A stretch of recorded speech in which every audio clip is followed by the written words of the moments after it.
제가 신학부 다닐 때 한 2년간 저한테 고민되는 거였어요. 뭐냐면 뭔가 하나님이 짓누르시며 뭔가 토해내라고 하는데 정말 뭘 하기 싫은, 그리고 뭔가 저한테 숙제 같고 찜찜하고 그런 것들이요. 근데 왜 하필이면 32편이 주일 예배 교동본에 왜 그렇게 자주 나오는지 참 힘들었던 것입니다. 이걸 어떻게 풀어내야 할지 참 힘들었던 제 신학부 시간이었는데요. 저에게 도움을 주었던 건 도스토옙스키의 죄와 벌입니다. 가장 유명하지만 가장 안 읽는 책이고 읽어도 가장 오해하고 있는 책이 이 책이거든요. 러시아의 대학생이 뭔가 의로운 일을 하고 싶어서요. 사회의 정의를 구현하고 싶어서 이제 탐욕스러운 고리대금 할머니와 그 여동생을 살해해서 이렇게 돈을 탈취하죠. 그러나 양심에 찔려가지고 이렇게 했더니 이렇게 소설이 이렇게 되잖아요. 그래서 많은 분들이 이 소설을 오해합니다. 사람을 죽인 게 살인한 것이 죄이고 그는 자수해서 소냐라는 여인 통해서 자수해서 시베리아 가서 벌을 받았다. 뭐 이렇게 문고판 읽으시든지 위키피디아 문고 정리하시든지 해가지고 리포트 내고 그렇게 우린 교양으로 읽습니다. 그러나 도스토옙스키의 죄와 벌이 러시아어로 읽고 러시아 해석을 받으면요, 러시아어가 갖고 있는 의미로 해석을 하면 또 다른 의미들이 많이 있습니다.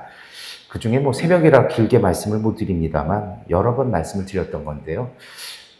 이 라스플리코프의 죄는요, 살인을 한 게 죄가 아니라 자기를 잃어버린 거예요.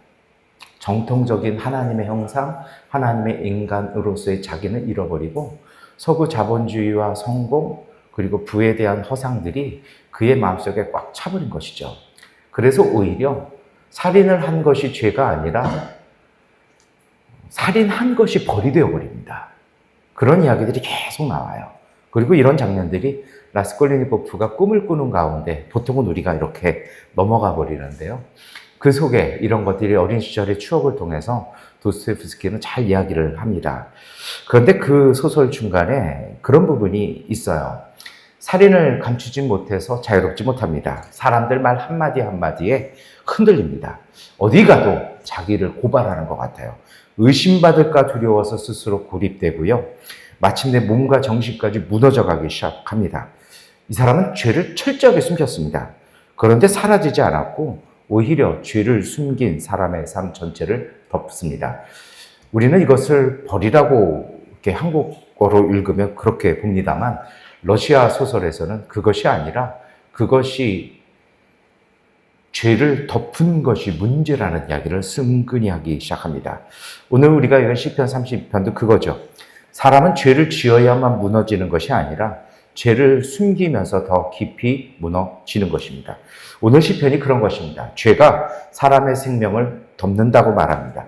그런데 여러분, 굳이 이 새벽에 도스토옙스키를 말한 이유는요, 우리 한국어로 그렇게 번역이 됩니다만 이 시편 32편에는요 또 다른 히브리어 개념, 또 다른 개념이 있습니다. 죄라고 번역을 할 수밖에 없죠. 그러나 왜 죄를 덮어야 하냐라는 것입니다. 바로 거기에 오늘 말씀이 담긴 메시지는 담겨 있습니다. 시편이 이렇게 시작되옵니다. 복되어라, 거역한 죄 용서받고 죄를 벗은 그 사람. 근데 이것이 히브리어 성서로 직역을 하면 이렇게 번역이 됩니다. 복되다, 거역이 들어 올려진 사람, 죄가 덮인 사람. 이게 원뜻입니다. 그래서 조금 더 자연스럽게 번역하면요, 복되다, 허물이 들어 올려지고 죄가 덮어진 사람. 벗긴다라는 것이 덮인다라는 겁니다. 하나님께서 덮어주셨다라는 것입니다. 덮다라는 말이 히브리어에서 카사입니다. 그런데 이 똑같은 단어가 한국어 성경에서도 나옵니다만 5절에 다시 나옵니다. 내 잘못을 덮어두지 않고 털어 놓았습니다. 같은 카사지만 주어가 달라집니다. 간략하게 말씀드릴 것입니다. 내가 죄를 덮으면 은폐가 됩니다. 그런데 하나님께서 죄를 덮으시면 용서가 된다는 것입니다. 이것이 시편이 전하는 복음이죠. 사람이 죄를 감추면 문제가 끝날 것이라고 생각합니다. 그래서 카인도 그랬고 아담과 하와도 그랬고 모든 죄인이 그렇게 얘기합니다. 그러나 성경이 우리에게 얘기하시는 것이 있습니다. 내가 죄를 덮으면 죄가 나를 덮습니다. 그리고 나는 녹아납니다. 그래서 시인이 이렇게 고백합니다. 내가 입을 다물고 죄를 고백하지 않았을 때에는 온종일 끊임없는 신음으로 내 뼈가 녹아내렸습니다. 이 구절이 신학부 때 제 고민이었습니다. 녹아내렸다는 말이 발라라는 건데요. 이게 어떤 뜻이냐면 닳아서 마모된다는 겁니다. 쓰기도 전에 없어진다는 겁니다. 죄는 한순간 사람을 무너뜨리지 않습니다. 영혼을 조금씩 소모시키고요. 기도를 메마르게 하고 관계를 병들게 합니다. 그래서 신앙의 영성은 죄가 없는 삶이 아니라 하나님 앞에 더 이상 숨기지 않는 삶입니다. 뭐 이런 얘기하면서 도스토옙스키까지 왜 얘기를 했을까요? 동일한 것이 작용합니다. 죄가 있어서 덮을까요? 가장 근본적인 것은요, 하나님과의 소통이 끊어진 것입니다. 아담과 하와가 죄를 범하고 하나님을 두려워 숨습니다. 문제는 이기주입니다. 아담과 하와는 이거를 덮었어요. 그랬더니 그들이 녹아내리기 시작하는 것입니다. 그래서 하나님이 그들을 찾아주셔서 그들을 가죽 옷으로 덮으신 것입니다. 그래서 그들은요, 아담과 하와가 됩니다. 오늘 우리에게 가장 놓치고 사는 것 중에 하나가요, 하나님과의 소통입니다. 사실 오늘 본문과 우리가 찬송드렸던 582장은 주제가 잘 맞지는 않습니다. 근데 제가 이 찬송가를 선곡한 이유는 3절 때문입니다. 하나님은 우리를 창조하실 때 하나님의 영혼, 하나님의 바람, 루하흐가 우리 안에 소통되도록 창조하셨습니다. 하나님의 숨결이 흐르고 하나님의 생명이 흘러야 합니다. 그렇게 되어질 때 우리 안에 맑은 샘 줄기가 흘러서 이 땅을 적시고 이 땅 위에서 생명이 돋아나도록 하나님은 그렇게 창조해 주셨습니다. 그런데 어느덧 우리 순간에 우리가 그 소통을 막아버렸습니다. 그것을 덮어버린 것입니다. 그래서 우리 안에 썩음이 생기고 그 속에 부패가 생기고 그 속에서 죄가 오늘 우리의 벌이 되어 버린 것입니다. 원래 인간은 약합니다. 그래서 우리는 실수할 수 있습니다.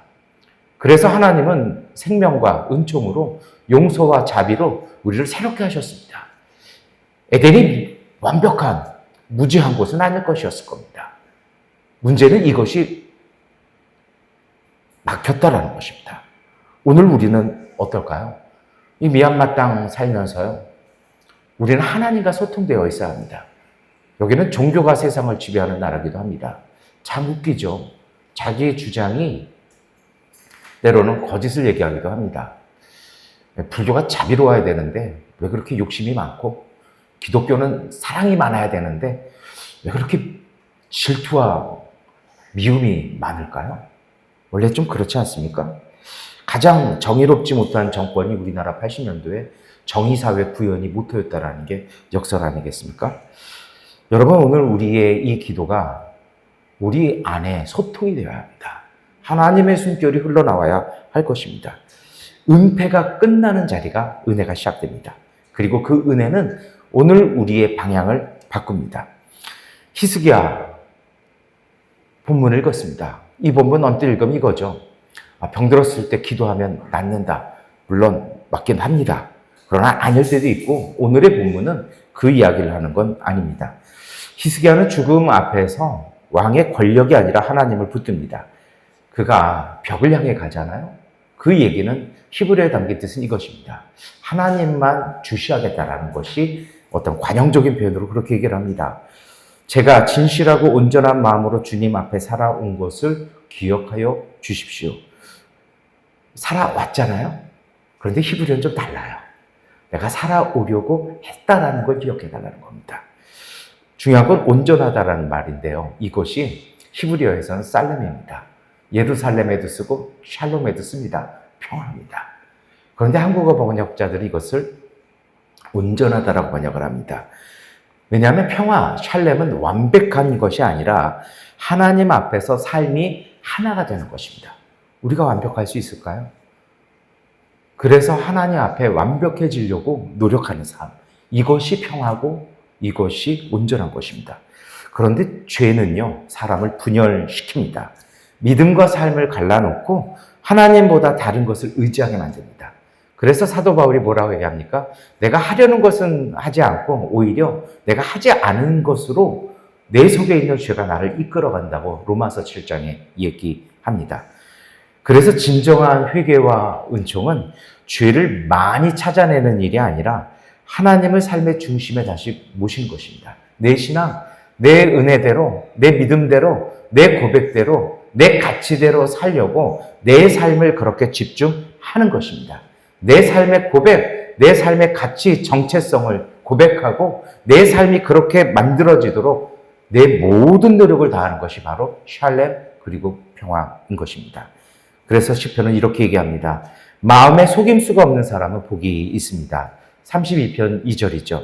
그래서 하나님은 완벽한 사람보다 정직한 사람, 하나 되려고 노력한 사람, 내가 믿은 대로 살려고 하고 내가 생각한 대로 살려고 하고 하나님께서 나에게 부어주신 대로 살려고 그러고서 충실하게 노력하는 사람, 하나님은 그런 사람 찾으신다라는 것입니다. 이러한 모습으로 하나님께 나아갈 때 하나님은 우리의 삶을 다시 살렘으로 세워주시는 것입니다. 하나님은 히스기야에게 그의 기도를 들어주셨습니다. 참 신기하죠. 이제 내 수명을 15년 더 연장시키겠다. 근데 이것이요, 히브리어 본문은 더 깊은 의미가 있습니다. 우리가 읽은 것은 15년의 시간입니다. 죽어야 하는 사람이요, 15년을 더 살게 된 것이라고 우리는 읽습니다. 그런데 이후에 이야기 되어지는 건 조금 달라지는 것이 있습니다. 15년이라는 시간이요, 히브리어에서는 시간도 공간이거든요. 어떤 장소에 사는 거예요. 공간이 주는 영성이 있어요. 어떻게 살아야 하냐는 거예요. 그래서 이 이야기는 이렇게 들려줄 수 있습니다. 하나님께서 히스기야에게요, 내가 너한테 15년이란 공간을 줄게. 자, 이제 너 어떻게 살래? 다만 내가 너와 너의 왕국을 지켜줄 거야. 샬렘은 하나 되는 것입니다. 15년의 삶을 히스기야는 그렇게 살아야 했습니다. 그는 하나님 앞에서 온전하려고 하나된 모습으로 살아가려고 노력해왔다고 기도했습니다. 그래서 이제 하나님이 말씀하시는 것입니다. 이제 너에게 15년의 시간, 그 공간이 삶의 공간이 만들어지는 건데 이제 너 어떡할래? 삶을 다시 살아갈 기회입니다. 그래서 시편도 용서를 선포하는데 곧바로 말씀하시는 것이 있습니다. 8절이죠. 내가 가야 할 길을 내가 너에게 지시하고 가르쳐주마. 오늘 이 8편의 길은요, 데렉이라고 얘기를 합니다.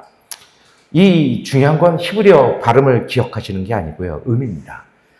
이 길은요, 방향입니다. 제가 가끔 말씀을 드립니다만 우리는 길은 길이에요. 그렇잖아요? 그런데 고대 중동은 길은 길이 아니라 방향입니다. 척박하니까요. 사실 모든 길은 물가에 나잖아요. 생명 있는 데 나잖아요. 그래야 길 가다가 사니까요. 근데 고대 중동은 메말라서 어디에 비가 나올지 모르고 어디에 뭐가 날지 몰라요. 그러니까 비가 내린 곳이 길이 되는 거고요. 물가가 생긴 게 길입니다.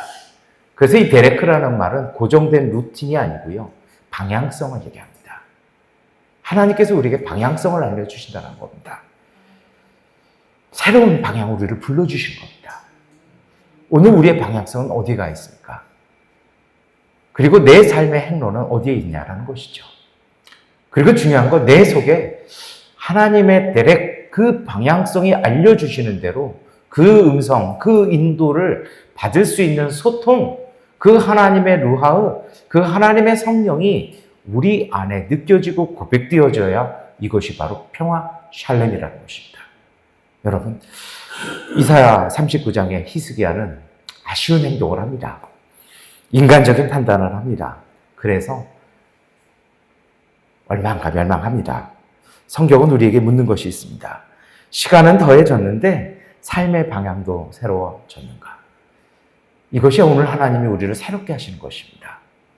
내 방향, 내 목적, 그것이 하나님의 부르심에 맞게 깨워졌을 때요, 내 마음속에 뜨거움이 있을 때요, 예수의 고난을 보고 안전을 위해서 고향 땅 엠마오로 돌아가던 제자들이요, 예수를 못 알아봅니다.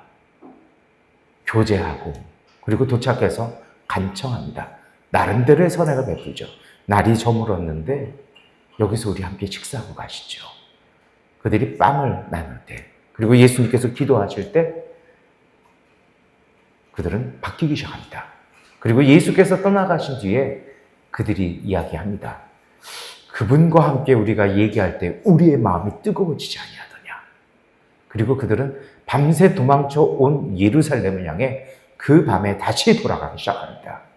그리고 부활의 사도들이 됩니다. 여러분, 오늘 우리 속에 우리를 이끌어가는 건 무엇입니까? 이 뜨거움이 뭔가 내가 살아온 인생의 방향 속에 손해볼 것 같지만, 이건 좀 아닌 것 같지만, 정말 이 말할 수 없는 뜨거움과 이 진리에 대한 열정이 오늘 우리를 이끌어가는 것, 이것이 바로 죄를 벗어난 상태일 것입니다. 하나님께서 오늘 우리에게 새로운 하루를 주셨습니다. 오늘을 조금 더 사랑하고 정직하고 더 생명을 살아내라고 하나님께서 맡기신 것입니다. 그래서 회개는 시간을 바꾸는 것이 아니라 방향을 바꾸는 것입니다. 죄와 벌에서요, 라스콜니코프를 구원한 사람은 여자 주인공 소니아라고 우리는 자꾸 읽습니다.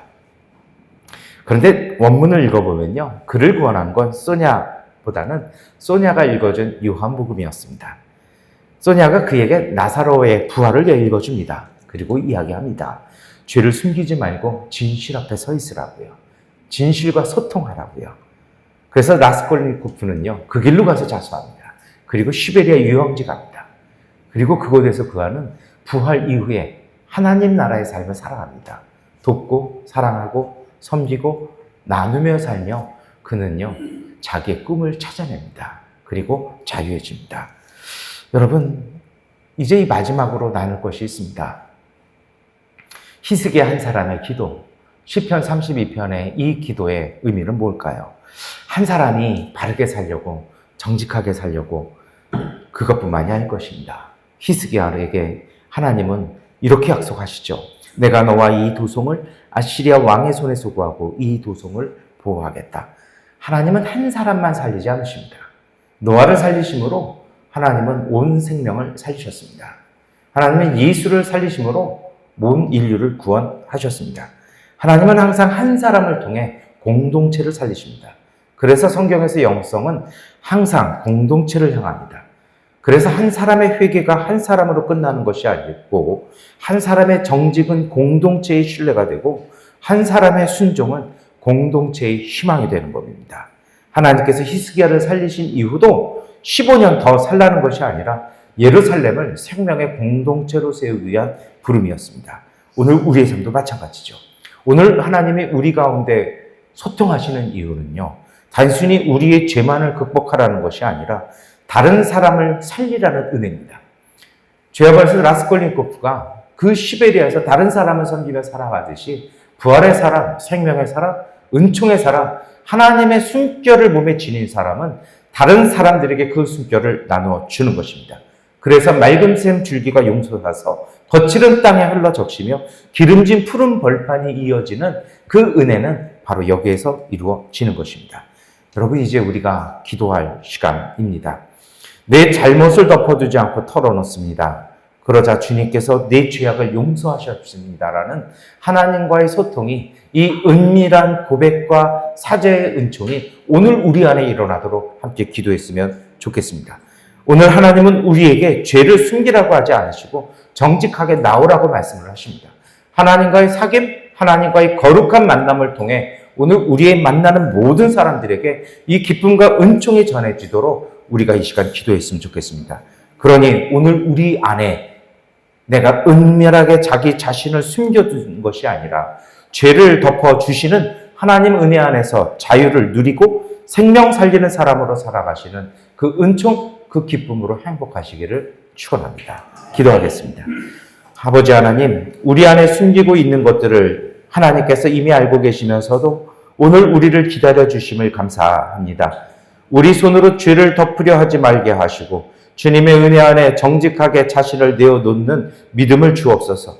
하나님, 실수한 것 실수한 대로, 나약한 것은 나약한 것으로, 미약한 것은 미약한 것으로, 우리의 삐뚤어진 것은 삐뚤어진 것으로 내어놓을 때 우리를 고치시고 싸매시는 예수 그리스도의 은총이 우리를 새롭게 하심을 만나게 하여 주시옵소서. 흩어진 우리의 마음 하나로 모아 샬렘의 은혜를 이루어 주시고 아버지 하나님께서 보여주시는 생명의 길을 묵묵히 걸어가게 하여 주시옵소서.